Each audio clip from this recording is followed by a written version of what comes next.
It would just be like asymmetrical warfare if one side is loaded. That's fair. That is fair. Unproportional? Asymmetrical. Asymmetrical would be like, say, well, maybe I'm misusing the term because that might just be like more like Vietnam type like guerrilla warfare. But I do think asymmetrical warfare might be like where like one side is like, wait, I think the fact that the U.S. was so much bigger than Vietnam, like as a military force, meant that for Vietnam to even have a fighting chance, then they had to use guerrilla tactics. So perhaps asymmetrical warfare is the overall thing that leads to guerrilla tactics. Yeah. Not that I know any of this. Yeah. But so then, was the gap not big enough in ancient times? Well, I guess guerrilla warfare was a thing in ancient times too, no? Yeah, I mean, obviously not referred to by such term, but I'd say that any more like skirmish type warfare would be considered like asymmetrical. I'd assume. Yeah. That is a curious thing. What about escalation? Well, that's kind of the whole dance of the U.S. military nowadays. Now it's managing escalating when you need to, and then to keep your opponent from not escalating further, gain the advantage. We're at like little kids, making bigger at each other to prevent an actual, or like to hope that an actual fight won't ensue, because neither of the kids really knows how to fight. To be fair, most of the animal kingdom does that. That is true. So I wouldn't hold us, to such a low degree. Yeah. It was interesting. I was watching that ridiculous or absurd planet show, and the two fish where the whole thing was making their mouth. Whoever had the bigger mouth kind of keeps the shelter. Well, there's the whole like big fish, little fish concept, right? Yeah. Wouldn't you say that the basis for that being that since life originated in the water, that like kind of like aquatic life has more of like this raw feeling to life? What do you? Oh, like it resembles more like what, I don't know, like the Cambrian age might have been like. I mean, yeah, definitely. Just big fish eating little fish. So like now we see like even more intricate ways that they're doing that. But like that concept of like those two fishes that each try to make their mouth bigger than the other in order to consume it, I think it bases down that in life, or at least in that era of life, it's just about the bigger thing consuming the smaller thing. Well, it's curious though, if you would see the bigger fish, probably the ones with the bigger mouths end up with the more shelter, but how many fish where they're like below average mouth sizes end up keeping the shelter because they figured out a way to trick the other fish into thinking they have the bigger mouth. So if they move here, then the other fish is fooled and thinks that this one's bigger. Stop trying to find loopholes. Huh? No, so I'm not trying to find a loop, but it was interesting to me because I've been reading The Art of War, and like one of the key phrases in there is that all warfare is deception. And kind of, at least in the 5 chapters I've read, like the whole shtick is about fooling your opponent into thinking you're going to do something when you're actually going to do something else. And that's the whole play of warfare. If you're weak, make yourself look strong. If you're strong, make yourself look weak. Never let your opponent actually know who you are and what you're doing. And so I was curious if that philosophy translates into fish on the reef sizing each other's mouth holes. I can't speak for the fish, but yeah, I mean, I'm pondering upon the like where does warfare begin because in a sense, is all acts of aggression warfare? Like, was the very first living thing that ate another living thing, was that a war? I think it could be. I mean, I think even in the terms that we use, like when you're describing warfare, it's all about the aggressor and the I forget what the other term is, but there's the oh no, they're both aggressors, right? So you have the aggressors in the skirmish and the locations where that skirmish happened. I think it could be fair to consider any act of maybe coordinated aggression. Yeah, because that's kind of like what I was thinking about when it comes to like Sun Tzu. Yeah. Because although people take his philosophy metaphorically and use it in like the business world and all facets of life. Yeah. Because I feel like it probably has more to do with game theory than warfare, really. But then I guess maybe aggression also has to do more with game theory, and game theory has more to do with reality than warfare or aggression.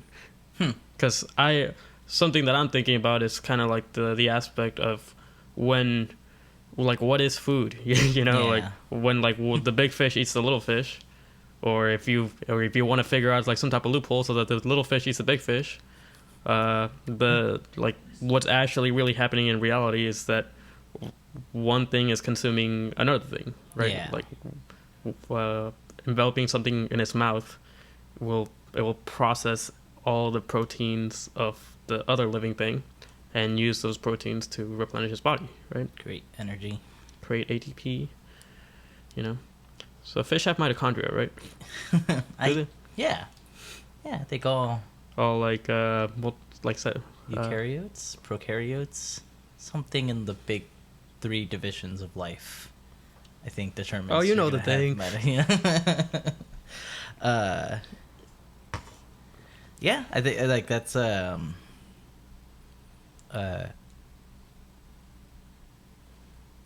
like defining food and what it is a very difficult task. All right. The sandwiches and the salads of.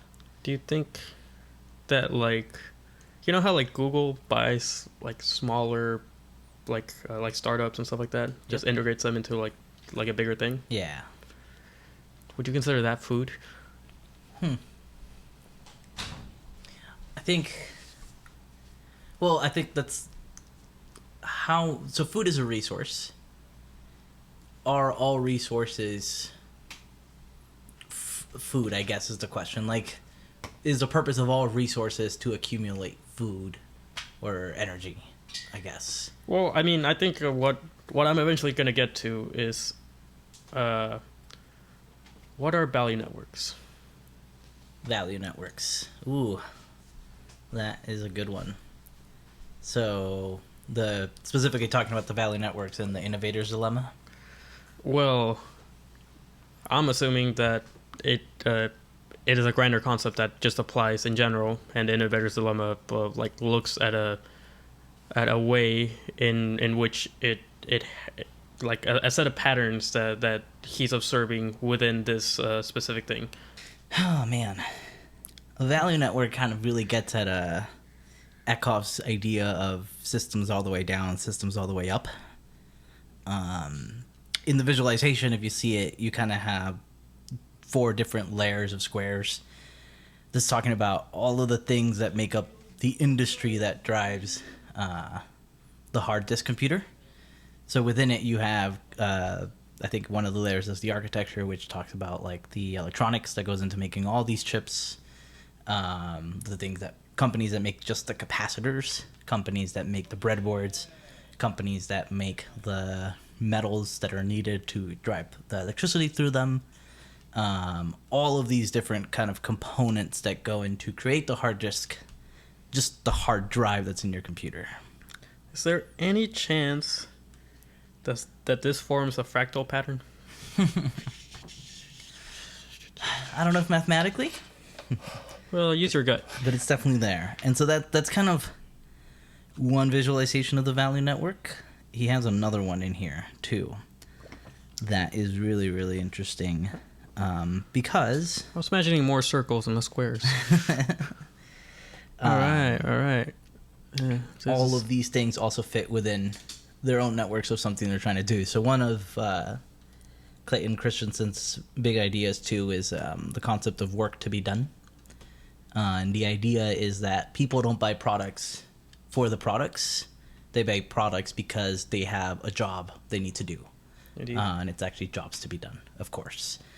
And so part of that means that you have to design your project to help them do their jobs, what they're trying to accomplish. And so hard disk computers also fall in line in this thing, this world of jobs to be done. You need hard drives for accounting. You need hard drives for recording podcasts. You need hard drives for these things. And so value networks, I think, kind of encompass both things. One, it's all of the resources needed for you to create your product, and then where you fit in the line of resources for somebody else to create their job or do their job or create their product. So if you're a hard drive manufacturer, your goal is to fill the needs of computer manufacturers or phone manufacturers, or even nowadays car manufacturers. I see. So you fit in this value network as well, which at the end of the day, just trying to get people to be able to do their jobs or get from A to B. Yeah, well, to me, like, I definitely would have used the visualizations. Yeah. But I feel like I mostly just like skimmed through it. I think I got like the general concept, but How do you skim on Audible? I was just like doing other things and not looking at the graphs and stuff. So I had to kind of just like, the main thing that I kind of like lost track of is some of the like the more like detailed aspects of like the actual industries of like the hard disk and stuff like that. So there was a lot of products that you had to keep track of in order to like understand like what the actual history of the events he's describing actually mean. Yeah. So I kind of just got like the general gist of like the patterns that he's like trying to put out, right? And to me, I also like looked up kind of like more what the Wikipedia article of this says, to see what kind of like perception this has, and it seems to be like a very important like business book. So I was wondering like which are the ways in which this book shapes the way you think about reality.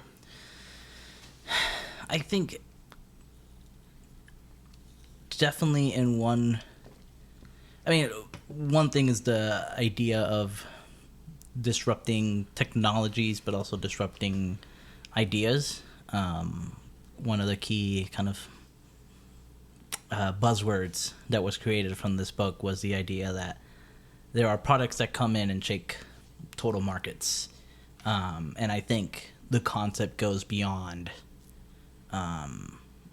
technology and products. I do think that there are concepts and ideas that shatter kind of the common things in a society.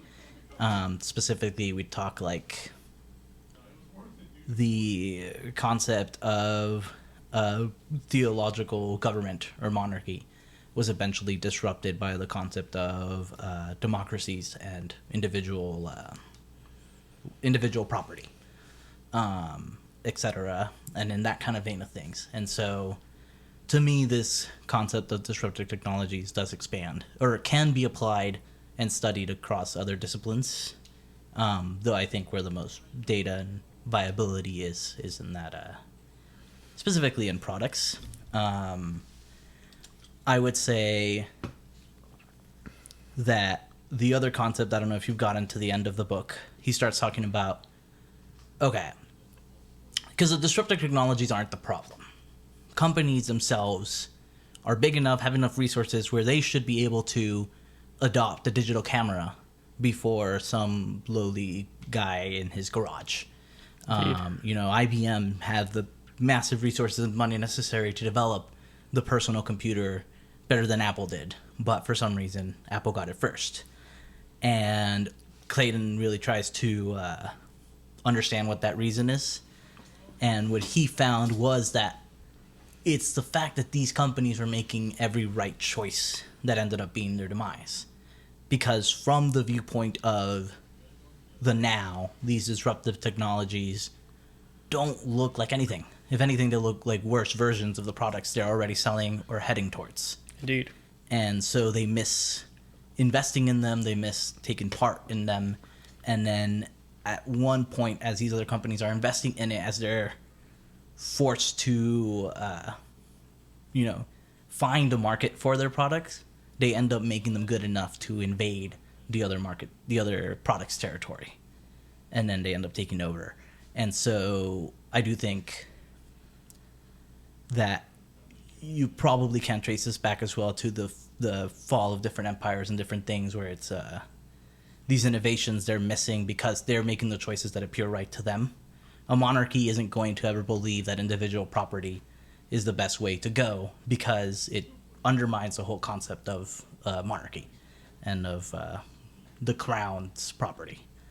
And yeah, the other thing to this, at least more specifically in the business end, is the different solutions he proposes or how to tackle these disruptive technologies, and that sometimes you gotta put something that's not distracted by why you consider success, but instead focused on success in its own universe. Yeah, I mean, I did like that part about not letting like the values of the bigger company take over like the values of like what would make like a disruptive technology. Like I kind of imagine like a bigger company like Google taking over like a startup company and then letting that startup company like, do they own like Instagram, or like who bought Instagram? So like Facebook. Yeah, but like it's a similar concept, right? But sort of. So yeah, like Facebook's buying them to take over their competition. But aren't they like in fear of like kind of like a disruptive technology that like if Instagram is so much better than Facebook, then why would you use Facebook? But then like if you have it underneath you, like if you take it over, like if like the big cell eats the little cell, can the little cell make ATP for it? Well, I think that begs the question of what is Facebook as a company. I don't think that their real bread and butter is advertisement and data extrapolation, data mining, right? Taking raw data from humans and converting it into something valuable to marketers and other businesses and politicians hoping to undermine an election. But I don't know that buying Instagram was definitely to fend off a competitor. Yeah. I don't know that Instagram was offering a disruptive technology to them. And so if you see Facebook, when they adopted Instagram, it doesn't appear that they let Instagram run on their own course. They pretty much consolidated the data, pretty much made it one. They're now actually branding Instagram as a Facebook company as well. So I think it's slightly different there. There, I think they were trying to consolidate the monopoly they have. And I don't know yet if there's a disruptive force to the social networking alley that Facebook has carved. I see.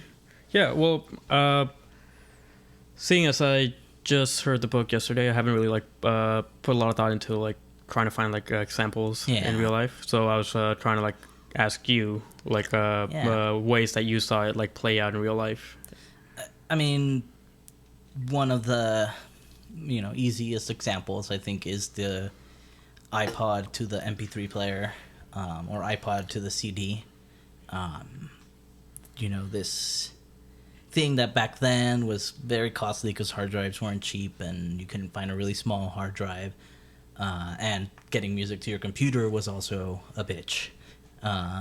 Really, I don't think any of the top music industry saw digital music as a viable, or digital music distribution as a viable option for them. And Apple came in realizing that they had these gaps. They filled them with iTunes. They filled them with just sheer capacity. And that kind of disrupted the whole music industry for better, not for worse. I think one that's playing out in front of us right now is going to be the Amazon versus the retail companies. And even it's interesting to watch this one specifically because of going through the coronavirus quarantines right now. You're having a huge accelerant on these conditions that make retail as a product bad. That reminds me of like a thought I had. It seems to me like the coronavirus is a disruptive technology for global warming. You know, because it seems like we should be scared of global warming, right? Yeah. Like that. Yeah. That's definitely gonna kill us. But like that's steadily going on. You know, the coronavirus though is still barely like going up the S curve. Yeah. So we should be worried about that. I think that that if global warming was really trying to be about itself, it should try to Be more like Corona.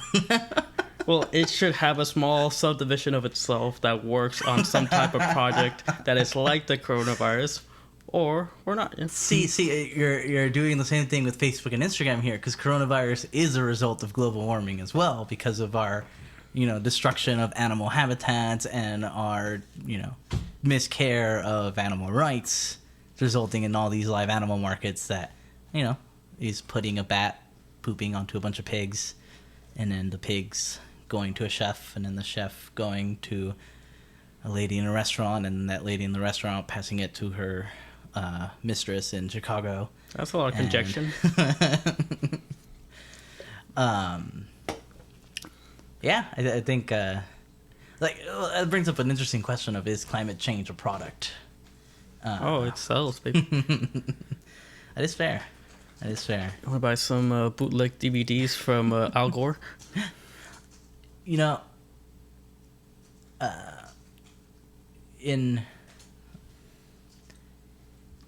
I think, coronavirus has brought up, it's been a disruption to climate change. I think coronavirus also, though, has accelerated a lot of these disruptive technologies in general. Beyond retail, you also have the streaming wars that are being kind of quite clearly fought out in this coronavirus pandemic. You have things like the remote office applications and SaaS businesses that are trying to make that happen, disrupting regular office spaces. Yeah, I think coronavirus has disrupted more than just climate change. I see. But yeah, I mean, more than anything, what I liked about the book was kind of just like seeing what kind of language spoke to you. I guess I felt like it was very dry. Like some crackers. Statisticians and business analysts don't have a knack for being the most exciting people in the world. But I think that's the nature of truth. If it's exciting, it's probably not truth. Yeah. Tell that to my ex-wife.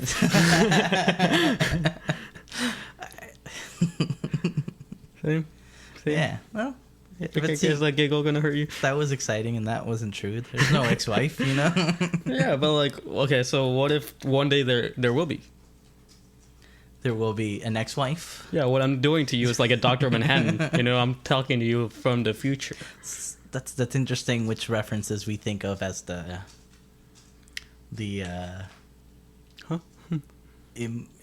intemporal beings.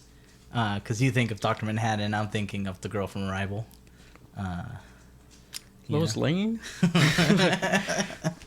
Jeez. Yes. Do you remember her real name?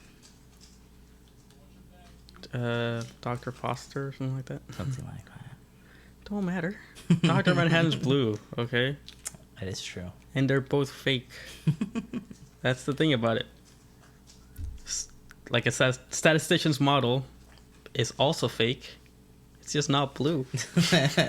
And then when you're trying to come up with it, you're like, hey, what was that name? But see, the less exciting the model is, the more it's probably closer to truth. I think that is like a very shitty version of Occam's Razor. That's Nahum's Razor, where it's like, hey, we can't have fun here. It's just, it is true though. Like, if you see something that seems so wild that you want to tell everyone about it, like, it's probably because it is so wild because your data is wrong. So you should probably disregard it, start from the beginning, and see where you did wrong. Because at the end of the day,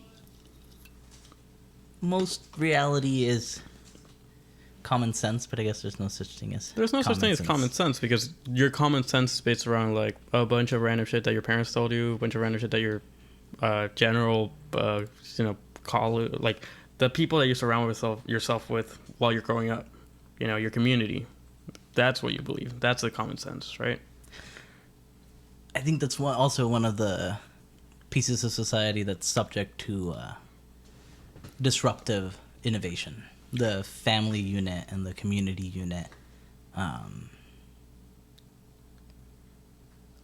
think as the internet is growing and as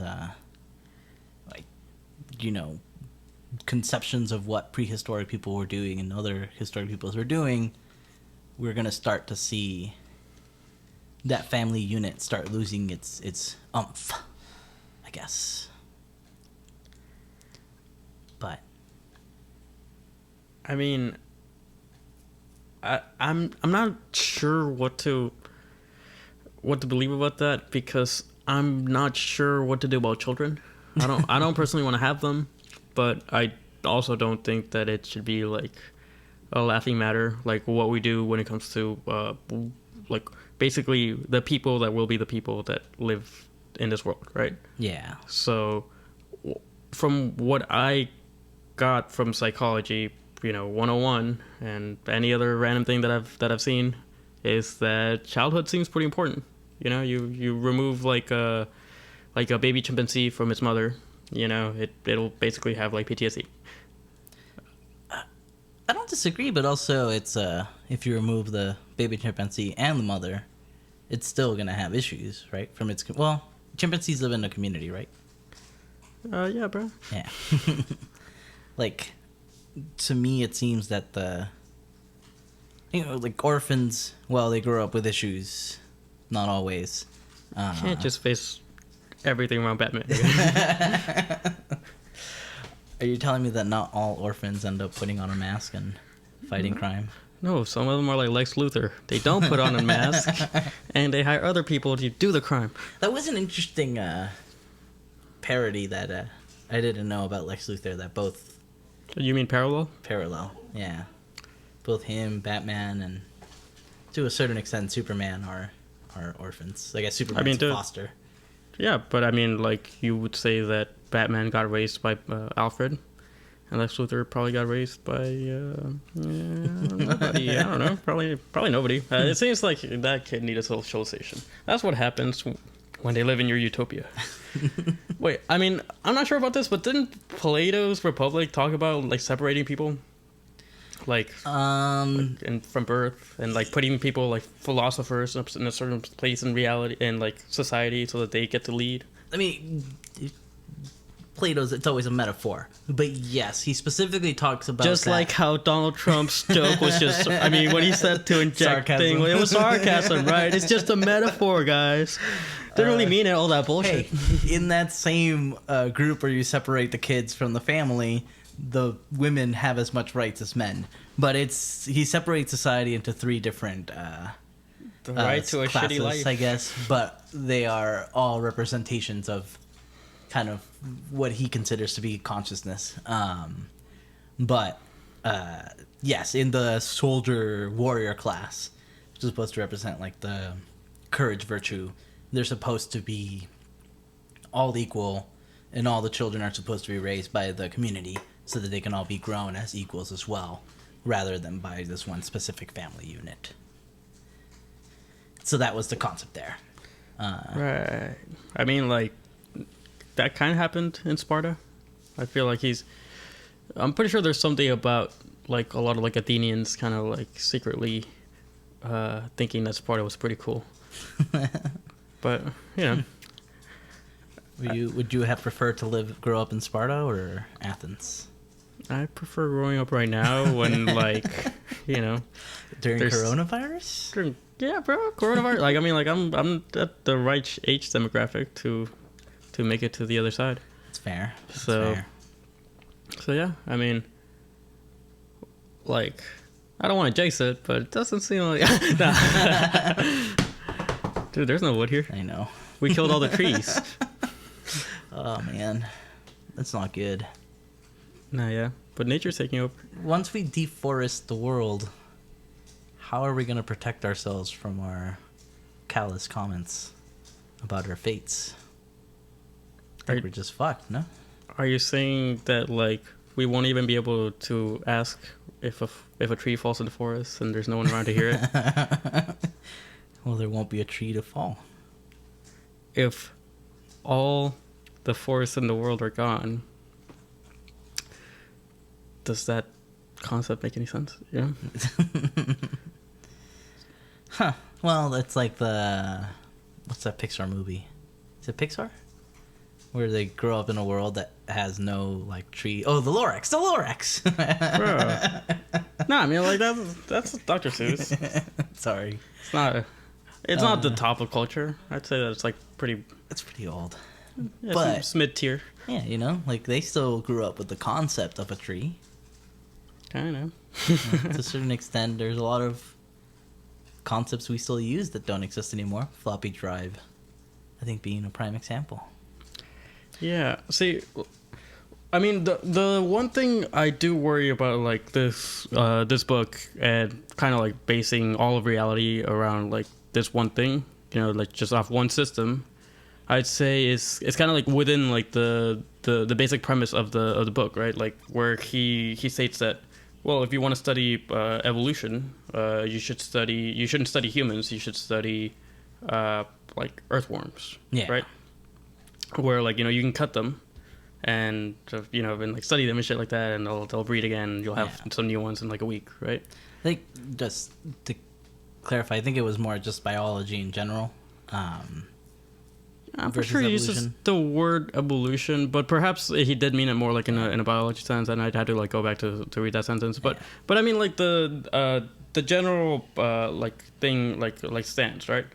That, you know, he's looking at a very, very, very specific set of data, right? Something like that. The invention of the computer, and let alone like, you know, like hard drives, like as like a concept for like business stuff like that is something that like happened within like just like a span of like just a few decades, right? Well, the idea is that a company rises and falls within the span of a decade.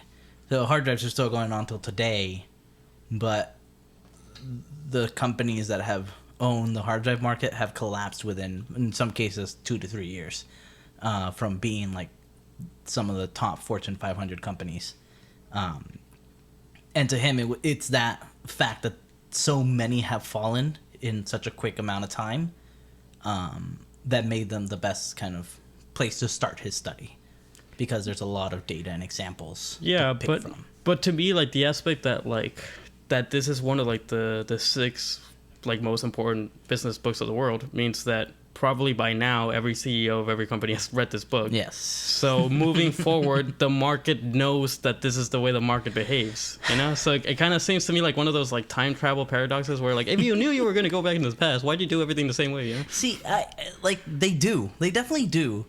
But they also can't they can't escape the handcuffs that tie them. So this is like a Dr. Manhattan moment where you're like, I do know I'm gonna die, but I can't do anything about it. Yeah. Yes. Exactly. So then why even know? Why can't you just ride the good times? Just do like some fucking cocaine with like Leonardo DiCaprio.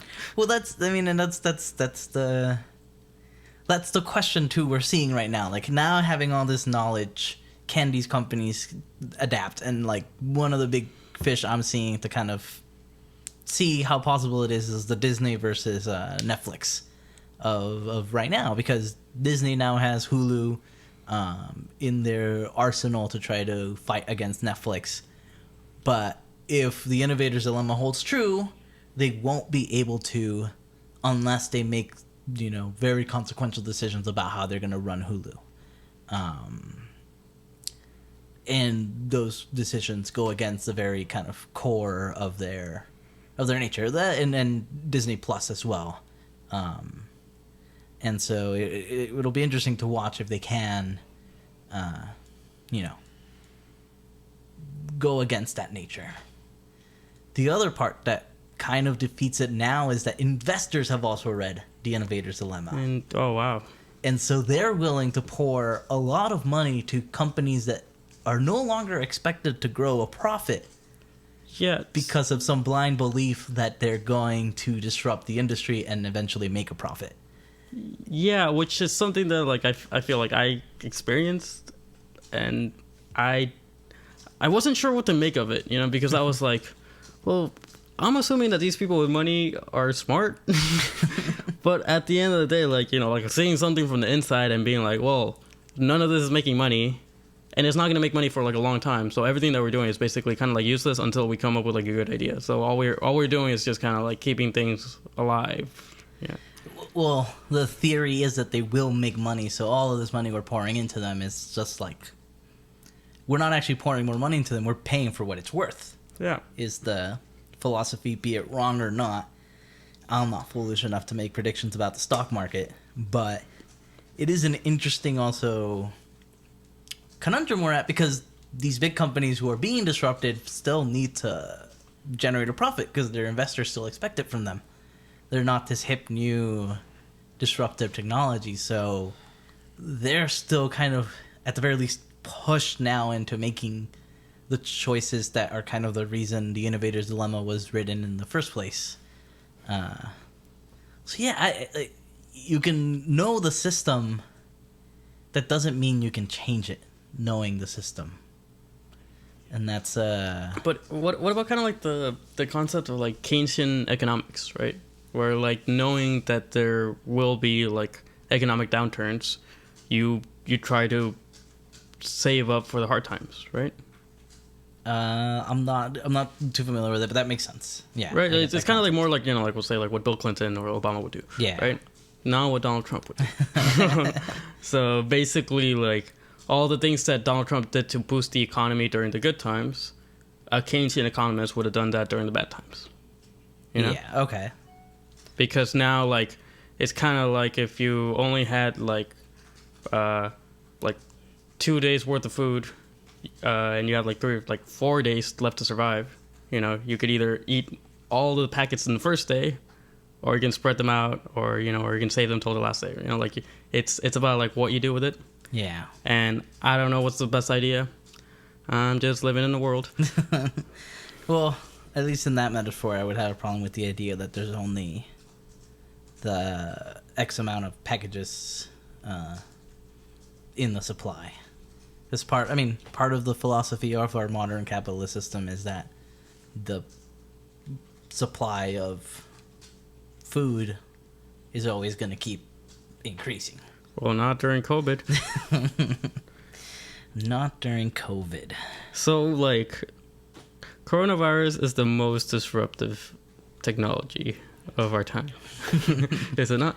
I would consider it more catalysts. It's one of the greatest catalysts we've had in our time for disruption.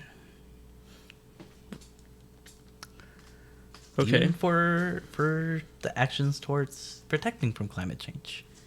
We see all the non-pollution aspects of the world now. But that's a fluke. No, I mean, I did see an article about like how like Germany's like talking about like, hey, we should kind of keep this going. Yeah, well, it's like at least on the Twitterverse, I've seen the call to have a coronavirus week every year where we just don't do anything. That was Idris Elba. I believe, but like it was just some random famous person. I don't think you should really put a lot of thought into it. Is Idris Elba not representative of the Twitterverse? He's representative of like the 9 realms of Asgard, but beyond that, no. He's not representative of anything that has to do with reality. That's fair. Even in a medicine. He was in Cats. Don't forget. Oh God, how much do you think they paid him to do? Do you think he wanted? Like $1.50. Is he a Broadway guy? I don't know. I think he was just kind of flexing. I think he was trying to be diverse.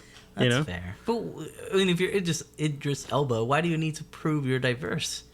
Like, I mean, like Idris Elba is super sick, but I think that like we're making him out to be like more than he might be, because like what are like his greatest roles? Like what is he? Because he didn't do that great like on the Dark Tower movie. That's fair. Which I haven't seen. Cats, I like it, but like it's so but just Thor. Just Thor. I mean, Thor 2. Being the like port to the other realms is kind of badass thing to have. The door guy. The door. You like the door guy? Hey, when I'm in the club, the door guy is the guy I'm going to be pandering to the most. Oh, who's your second favorite superhero? The guy who gives you a mint in the bathroom? The guy who gives you a little chair. Okay.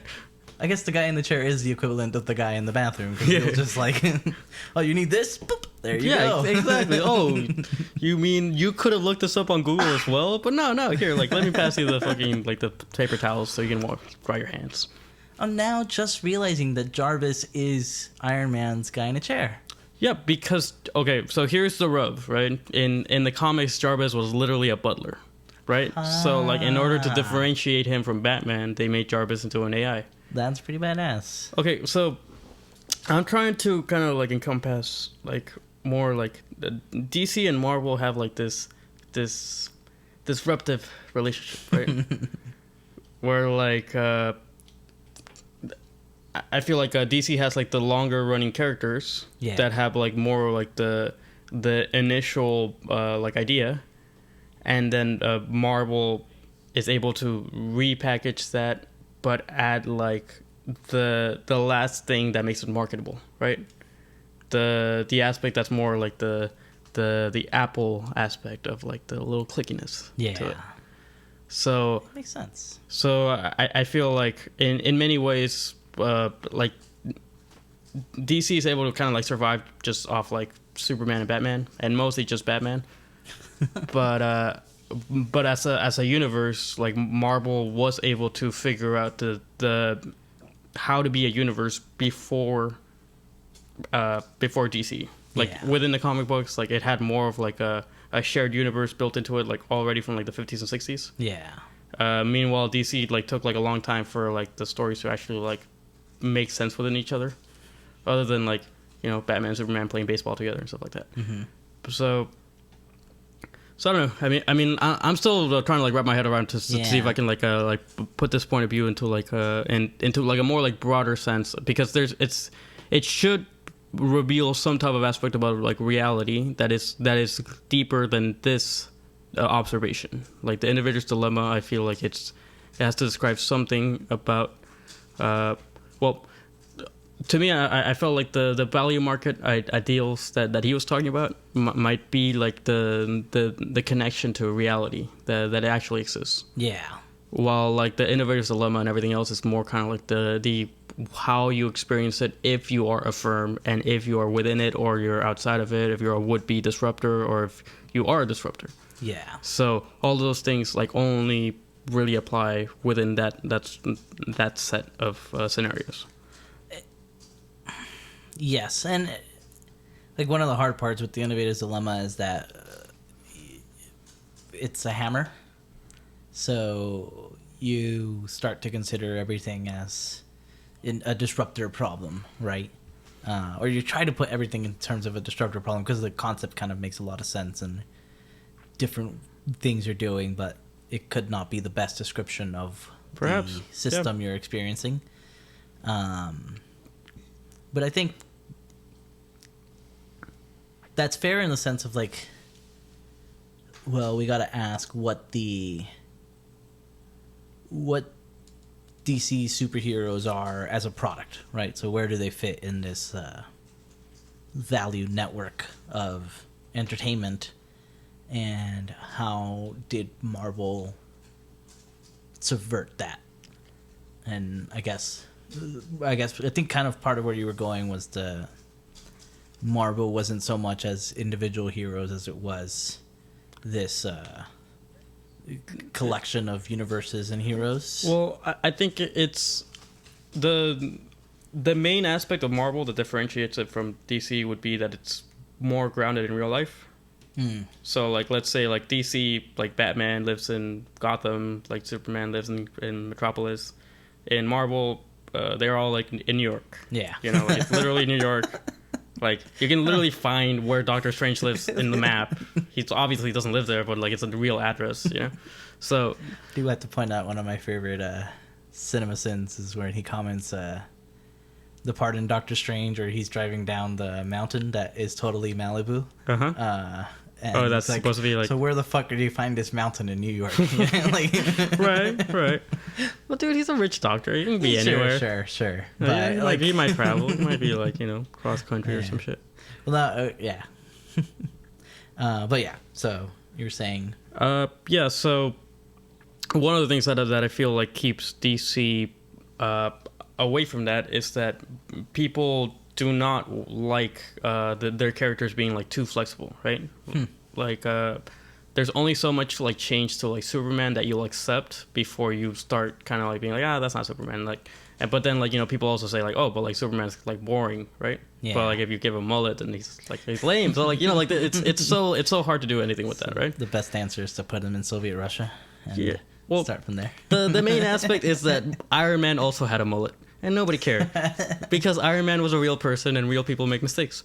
Iron Man also had like an alcohol problem. Like and then all of a sudden he became funny because RDJ started playing him.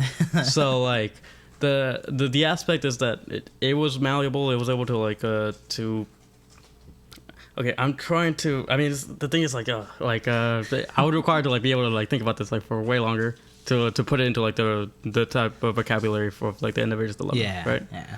But I do like thinking about it. Although I still think that the earthworm problem is a deep problem of where like, while. Yeah. I mean, perhaps it makes sense because firms are earthworms, but maybe they're only earthworms right now. Like. Perhaps Google and Amazon are actually going to like live for like 100 years, and perhaps like they should be like looking more towards Julius Caesar and things that last 1,000 years than towards an earthworm. Yeah. Well, yeah, and I don't disagree with you that it has that issue. I think he does a fair job, at least in the firm scale of thing, to then go to the slowest changing industries you can think of. So I don't know if you got to or skimmed through the part where he's talking about the pneumatic pneumatic dirt pickers. They're like the big cat construction cars. That might have been a part that I kind of like wasn't listening too much to. But like, did he have a cool point about it? Yeah, well, so he's talking about watching this disruptive force happen across a 60-year time span. Whereas before you'd have mechanical arms for these gravel diggers, whatever, where like they were the best. They were really good. They had really good pound per square inch. So he picks the different attributes for which we define what makes this product good. I wish you would have just said it was good and then told me why and then moved on to the next paragraph. But go on. That's the thing. He needs to put it mathematically so he can visualize to you kind of what's going on here. No, I think he needs to put it mathematically so that people like you will listen to it. That's fair. But yeah, so then this technology of the pneumatic gravel picker. So now instead of like gears and gear ratios driving this gravel picker, now it's water and air pressure pumped through these pistons.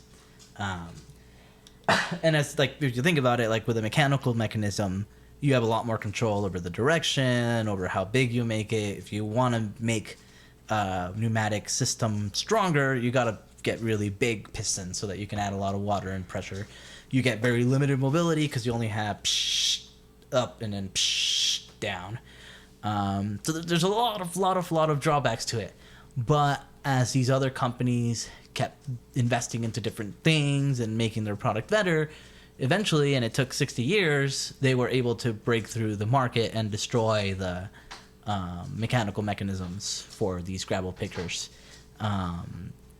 He also uses the example, I think, of steel and steel beams, which is another like long-term industry. And so the goal, so he figures out these concepts in the Innovator's Dilemma, looking at the hard drive companies, but then he applies the same thinking into these other industries that are longer term to show that at the very least there's flexibility among these things.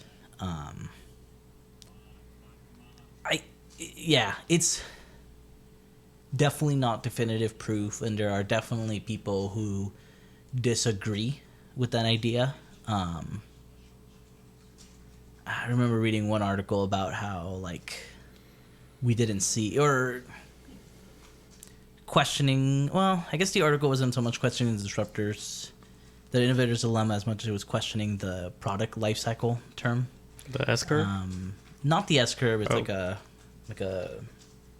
kind of a normal curve, but skewed all the way to one end, but it's the whole early adopters, mass market. Have you ever heard of this? This sounds familiar, but since I didn't look at any graphs, like, I'm just having to visualize it. I'm trying to remember if it is in the innovator's dilemma, but it's a theory that all products go through the same life cycle. And the idea is, first it starts off in a very small market, which are the early adopters, then it moves on to, like, the smart, savvy user, and then eventually it moves to mass market, and then at the end it goes to the late adopters, and then it kind of dies out. I don't remember if it's spoken about in the innovator's dilemma, but I do, at the very least, I think the concept lies the same, where it's like, you create this awesome model, it sounds right, it fits a lot of products, but then you look at an industry like the cigarette industry, or cigarettes as a product, and they don't really appear to follow this, early adopters, late adopters, and then eventual die out of your product. And so, yeah, once you start getting a little bit more granular in different industries, you probably can find examples where this thing fails to explain what's going on. Just another thought, like, why do you want companies to last forever? I mean, I don't know if I personally want them to last forever, but I would like to believe that there's a way to build an organization that can last for a long time and generate revenue and profit for a long time. Like the Catholic Church? Sort of like the Catholic Church. I would use more an example of Sildren Symbols, who's been around for, like, 400 years? I think the company started in the 1600s. Where? Ottoman Empire. Huh. Yeah. Interesting. Yeah. And what's the big rub on that? You just sell symbols, and probably the best symbols known to man, if they've been around that long. But so it's he, like a 400-year-old person? No. It's a family. The family that owns it. Yeah. But yeah, I mean, like, I don't think I particularly care to have a company last forever, but I would say if I'm ever in a position where I'm guiding a company, I would like to understand, because it doesn't make sense. If you're in a Fortune 500 company, you have all the resources you could ever dream for, you have more human capital than you can ever hope for, how could you ever fail? You know, like, you have the greatest minds there to figure it out. It seems like you shouldn't be able to fail, but there are definitely things and what if death is just a part of life? I disagree with that statement. I don't think it is. I think it is. I don't think it has to be. Well, in the words of CGP the Grey, cholera was a part of human life before, and we're pretty happy to have done away with it. Well, see, because, I mean, perhaps companies are people, but to me it seems like the people are the people, right? That, like, if a company falls, like, the CEO will be fine. Like, people will move on to another company, and people will rebuild. Men are still good. Yeah, but a lot of people will lose a lot of money. Yeah, but dude, like, what is money, bro? Like, so many people lost money in the 2008 recession, and I have no idea what the consequences of that are. Well, some people are so out in the streets. Well, I mean, I now still they live through shouldn't the be. consequences of that. We lost our house. My parents lost their company. Yeah, but what does it mean for, for money to, like, be there and then for it to disappear? You know? There's a very dry but good Khan Academy video about the destruction of value and how that happens. Now, I find it hard to believe that something that is dry can be good. I didn't say it was good. I said it was. I'm trying to say that it's true or accurate in its way. It describes how value gets destroyed. But the short story is that as we started remortgaging our homes to get cash because the interest rates were so awesome and people would give loans to whoever the fuck wanted one. You started spending it on investments towards your house. Things like wood floors, things like pools, things that at the end of the day are pretty well known to not really add value to your property. And so then you thought it was generating value, but essentially all of this money people don't like it when you use this kind of language, but essentially all this money that I believe we borrowed from the future, we spent it on consumables. And that was all destroyed when we realized, hey, shit, maybe we didn't actually have all this money in the future. So, I mean, that is actually kind of like how I felt it happened. But I was never really sure, like, if that is actually what happened. Because, I mean, it's a gross oversimplification. I don't know, but like, that is exactly the type of oversimplification that I like. Because it's exciting. Yeah, man, my heart rate's up. Well, maybe one day we can hire Selena Gomez, Robbie. I forgot your last name. No, Margot Robbie. And who's the third person? I forget who the third person is to explain subprime mortgages and the whole 2008 financial collapse. I'm not sure if that joke had legs. I mean, there were legs in there, but yeah, I've always been trying to make that joke, but it requires a lot of setup. It requires for you to know like 3 different people's names. Well, I should have just stuck with the Selena Gomez. I knew that should have been the. No, but okay. Who's the most recognizable? Do you think Margot Robbie is probably the more memorable scene from that sequence? I mean, I honestly think that the general audiences have moved on from The Big Short. That's fair. But hey, missed my time. Submit your time card. Now, the main question is like, so that money didn't disappear; it just didn't exist to begin with. Yeah, partially, yes. Partially, yes. It existed in the future, I guess. There's even a 1% chance of it not existing. Yeah, no, yeah. I mean, it was we miss. Well, oversimplification again, but we misassigned value. We thought something was worth something, and then ended up being worth significantly less. Right. And then everyone corrected their expectations of what it was worth, and so a lot of people lost out on the money they thought they had and spent because they thought they had it. Yeah, but we talk about these things like in a very real sense, like when we talk about like the monetary figure of the amount of money that was lost, shared throughout like all households. Yeah. You know? When, if even some of the cases are cases like this where people borrowed money for the future on wrong ideas, so they didn't really invest the money, they just ate it, and then when the chickens came home to roost, they figured it out, right?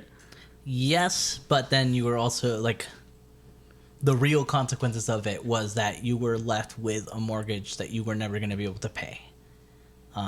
Or your company was left with loans or bonds that it was never going to be able to pay. And so it had to make cuts to ensure that some of the investors get some of their money.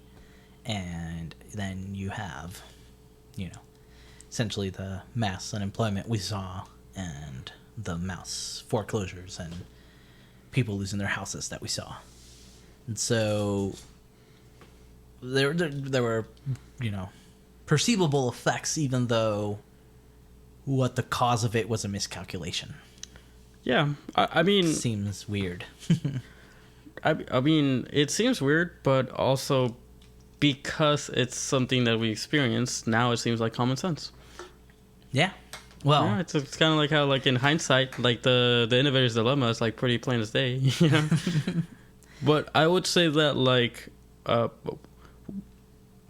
one of the main things that I think is interesting to me, and one of the things that like seeing as, I had to go to college right after the recession, I wanted to figure out like why, like how we can live in a world that's based around expectations.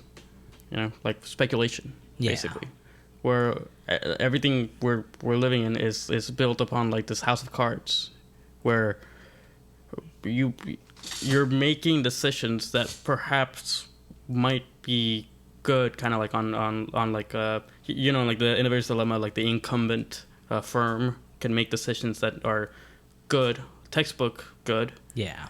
but still fail because of like the disruptor, right? Yeah. Well, yeah, because of those same choices they were making, which made them fail to see the disruptor. Yeah, and I mean, I just I see life as like imagine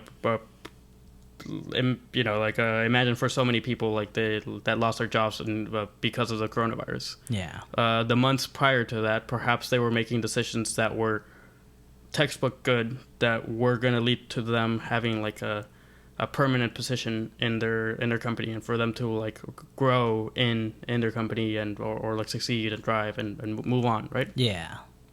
But because of some outside factor that you can't control, all of your decisions all of a sudden like they don't matter. You could have just been like slacking off at your job, and basically the same outcome would have occurred. I agree with you, but I offer that, like the innovator's dilemma, there's a way for you to monitor the situation and a way for you to prepare and a way for you to act when it's here. So in terms of the coronavirus pandemic, I would say the advice to save cash or have money in the market, have some sort of nest egg ready for you in the situation of economic downturn, is still valuable. Like, the people who have lost their jobs, those who have savings, are going to be in a much better position 3-4 months from now than those who didn't. Stimulus check considered.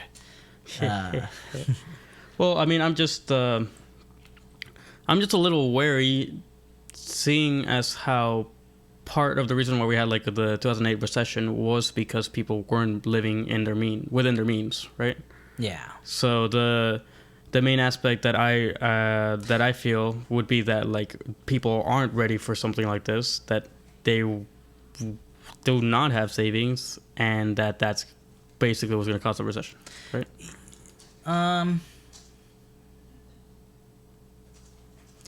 Well, that's the question. Like, the recession happens if everyone at the end of this doesn't start finding some other form of employment, right? Yeah. And so people don't have money to pay rent, and people don't have money to pay loans, so then... And then companies don't make money because people don't have money. Yeah. So... Yeah. Essentially, those who haven't been saving or creating nest eggs end up hurting more. I have a hard time trying to blame the individuals more than the system that allows for that kind of behavior. So, specifically in the case of like 2008, part of the problem was that these banks were telling these people, you have this money, or we think you're gonna have this money. Right, but I mean, like to me, it's kind of like, but had they read the Innovator's Dilemma, like if people knew about this certain aspect of reality, then perhaps they could have turned down that, like the devil telling you to sign your soul over. Yeah, it's fair, but if you're being offered a huge loan at what seemed to be a good deal, I mean, I wasn't there. They didn't offer it to me. Yeah, that's fair, so that's like fair. I can't tell you what I would have done in that situation, but what I know now, living through what I've lived through, I would not. and I think Christensen doesn't write this in the hopes that every company now magically succeeds. The goal is those who heed his warnings and listen can take steps to try to succeed. It doesn't mean you're going to. Nature has other plans and fails to run it by us many times. But if you as an individual, or you as an individual running an organization, take the steps to try to battle it, you're probably going to be in a much better foot than those who just go through life saying, we don't know when the next coronavirus is going to happen, so who the fuck cares? You get me? Oh yeah, no, that I did not mean to lead there. I do believe that you can do something about life. Like about the uncertainty of life. Yeah. My conclusions lie within like meta truths, but to me, the innovator's dilemma like describes something to that effect. It describes something about like what to do when you don't know what to do as a firm. Yeah. And I believe that, to me, like it tries to describe something to managers. Like a good manager would do this. Like a manager should consider this. Yeah. So, like to me, like it tells you what to do. It tells you what to value. It is a value system. Yeah.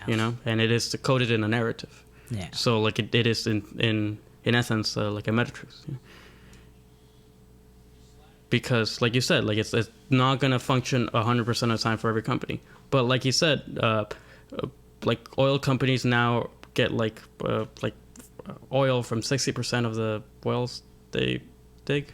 Is that true? Perhaps not. Sounds over, but you're saying like they still miss oil in some wells, or what are you? No, now they get 60%. Like back in the day, like it was just basically all luck.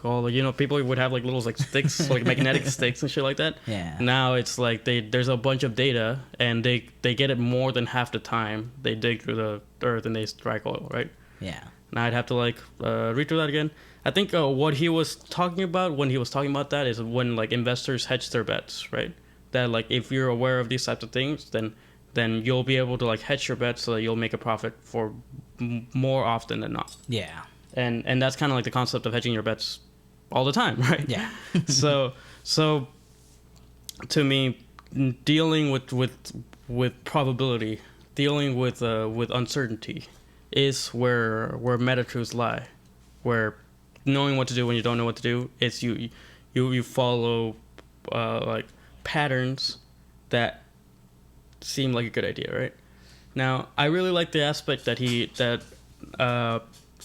where he talks about kind of like not letting like the values of like the bigger incumbent company kind of derail like a smaller like sub organization within it that is seeking disruptive technologies. Yeah. So, for example, not trying to like make the smaller substructure try to appease its initial like base of customers, right? Like not trying to like sell like whatever like random thing. Like it kind of reminds me of like in like Pied Piper when like Gavin Nilsson.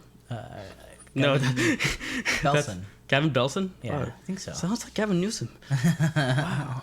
Anyways, yeah, like when that dude, like he had to like he had like that subdivision like at the bottom that was trying to make a Pied Piper clone. Yeah. But he kept just going over there and bugging them. Yep. Obviously the Silicon Valley writers read the Innovator's Dilemma, definitely. right? Yeah. So it stands to follow, right? I see the patterns. But that aspect to me, like that, and the aspect of like, let them try and fail. Yeah. To me, it is the aspect of kind of liberal thinking within a conservative structure, right?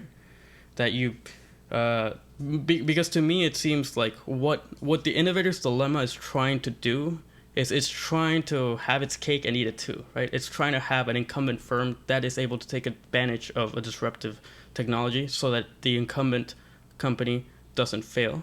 And perhaps if the incumbent company is able to like survive longer, then it's able to do like more things because it has like the...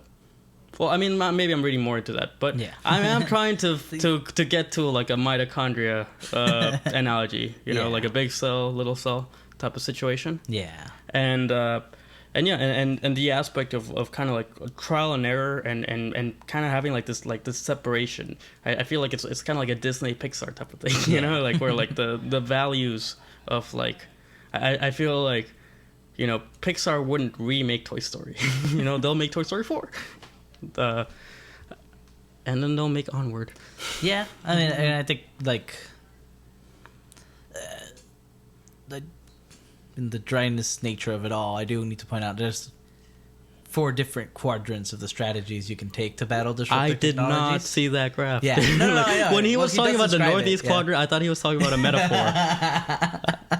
That's hilarious. Yeah, so there's 4 different strategies. The 2 questions you got to ask yourself is like, is this disruptive technology harmonious with the type of talent that I have in my firm? And the other question is, are the values of this company harmonious with the values of my company, or this technology harmonious with the values of my company? And so, like, in the situation where the talent necessary to build these products is very different than the talent that you have, and the values necessary to build these products are very different than the values that you have, that's where you build a completely independent firm that can operate on itself. That way it's not encumbered by your talent, and it's not encumbered by your values. But there are different situations where if your talent is harmonious, then you should probably I forgot what it was, buy a company and make it a subdivision. If you're, well, yeah, whatever. There's different strategies throughout there. I mean, see, I would have to reread it to like really like figure out those strategies. Also, because I'm not trying to be like a manager like that. But in general, like I do wonder like if like kind of like if these value systems can kind of like if there can be like one value system that's able to like handle all of these situations, right? Because I'm kind of thinking about like Nintendo, right? I feel like Nintendo is like I feel like they disrupt themselves too, right? Like the Nintendo Switch is kind of like it disrupts like their portable systems, and it disrupts like their consoles. Yep. And it worked. You know, it worked really well. Yeah. No, I agree. I do think Nintendo is. But I don't see it as like that was them like all of a sudden reading the Innovator's Dilemma and then figuring that shit out. I see it as like the latest in a pattern of something that I see from the very beginning of the company, like kind of like a value system that's able to intake new information. And well, one of the other things is also that Nintendo doesn't go for cutting edge technology. So disruptive technology for Nintendo is more about new applications technology. Well, but like I mean, you explained to me like perhaps like this is like a more minute detail or well, yeah, a disruptive technology does not inherently have to be better than the previous technology. In many cases, it's worse.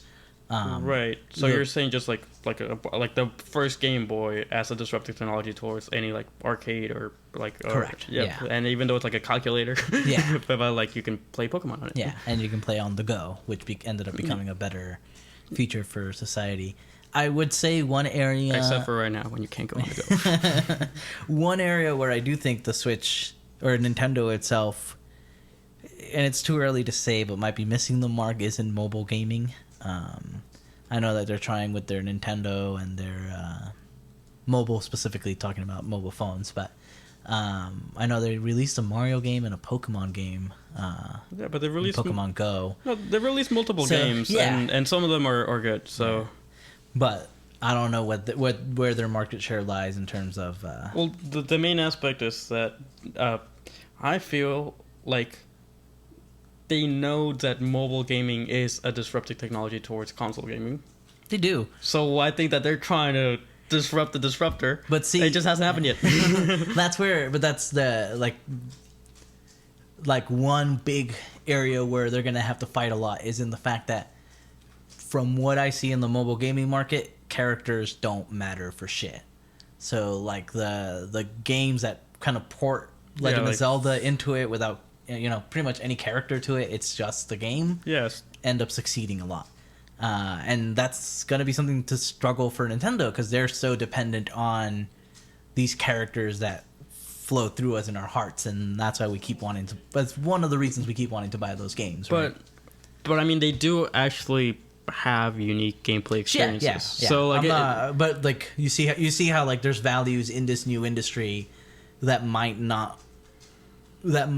be reason they start making bad choices in entering that industry. No, I agree, but so obviously, I'm not Dr. Manhattan. I don't know what's going to happen in the future.